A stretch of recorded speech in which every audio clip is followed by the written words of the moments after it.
Nifty 350 points எப்போ வந்து gap அப்பில் ஓப்பன் ஆகிறதுக்கான சான்ஸ் இருக்குது. ஸோ நம்மளுக்கு நிஃப்டி இண்டிகேட் பண்ணுறது அதுதான்.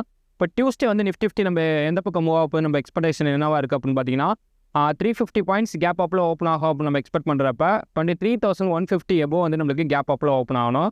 ஸோ நம்ம அங்கேருந்து எதிர்பார்க்குறது என்னன்னா எக்ஸாக்டாக இந்த லெவல்ஸ்க்குள்ளே சப்போர்ட் எடுக்கணும். அது ஜஸ்ட் விக்கு மட்டும் இதுக்குள்ளே வந்துட்டால் பிரச்சனை கிடையாது. இந்த லெவல்ஸ்க்குள்ளே நிஃப்டி வந்து சப்போர்ட் எடுத்துகிட்டு இங்கேருந்து அப் ட்ரெண்ட் வந்து ஸ்டார்ட் ஆகுது அப்படிங்கிறப்ப நம்ம எக்ஸ்பெக்ட் பண்ண வேண்டிய அப் ட்ரெண்ட் லெவல் அப்படின்னு பார்த்தீங்கன்னா 23,350. அங்கேருந்து ஒரு 150 பாயிண்ட்ஸ் நம்ம டார்கெட் வந்து ஃபிக்ஸ் பண்ணியிருக்கோம். ஒன்ஸ் 23,350 பிரேக் பண்ணுது அப்படின்னா நெக்ஸ்ட் நம்ம ஃபோக்கஸ் பண்ண வேண்டிய லெவல் 23,600. இங்கேருந்து ஒரு செல் என்ட்ரி எதிர்பார்க்குறேன். அது டேரெக்டாக பார்த்தீங்கன்னா 150 வரையும் அகைன் வரலாம். ஸோ 150 வந்துட்டு அகைன் இங்கேருந்து சப்போர்ட் வச்சா நல்லாயிருக்கும். இல்லைனா அதை பிரேக் பண்ணுது அப்படிங்கிறப்ப 739 வரைக்கும் நம்மளோட டார்கெட்டை ஃபிக்ஸ் பண்ணிவிட்டு ஃபைனலாக வந்து 23,900 வந்து ஃபிக்ஸ் பண்ணியிருக்கோம்.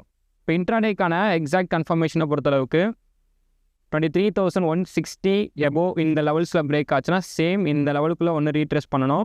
ஒருவேளை நம்மளுக்கு டவுன் ட்ரெண்ட் வருதுன்னா இந்த லெவலில் வந்து ரீட்ரெஸ் பண்ணலாம். அந்த ரீட்ரெஸ் பண்ணிவிட்டு நெக்ஸ்ட்டு அது அப் ட்ரெண்டுக்கான சான்ஸ் க்ரியேட் பண்ணால் போச்சு. ஸோ க்ரியேட் பண்ணலைன்னா நம்ம இங்கேருந்து நெக்ஸ்ட்டு செல் என்ட்ரி தான் ஃபோக்கஸ் பண்ணுவோம். அதுக்கு இங்கேருந்து சப்போர்ட் எடுத்தால் மட்டும்தான் அது ஸ்ட்ராங்காக அப் ட்ரெண்ட் போகிறதுக்கான பாசிபிலிட்டிஸ் இருக்குது.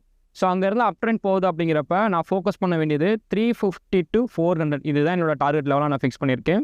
ஒன்ஸ் அதை பிரேக் பண்ணுதுன்னா மட்டும்தான் நம்ம நெக்ஸ்ட்டு ஃபோக்கஸ் பண்ண வேண்டிய லெவல் வந்து 563 வரைக்கும் நம்மளோட டார்கெட் வந்து ஃபிக்ஸ் பண்ணியிருக்கோம். ஸோ இதான் வந்து டியூஸ்டே வந்து நான் வந்து நிஃப்டியில் எக்ஸ்பெக்ட் பண்ணக்கூடிய என்னோட லெவல்ஸ். ஸோ இந்த மாதிரி ஸ்டாக் மார்க்கெட் ரிலேட்டடான வீடியோஸ் பார்க்கணும்னு வச்சிங்கன்னா மறக்காமல் நம்ம சேனலை வந்து ஃபாலோ பண்ணிக்கோங்க.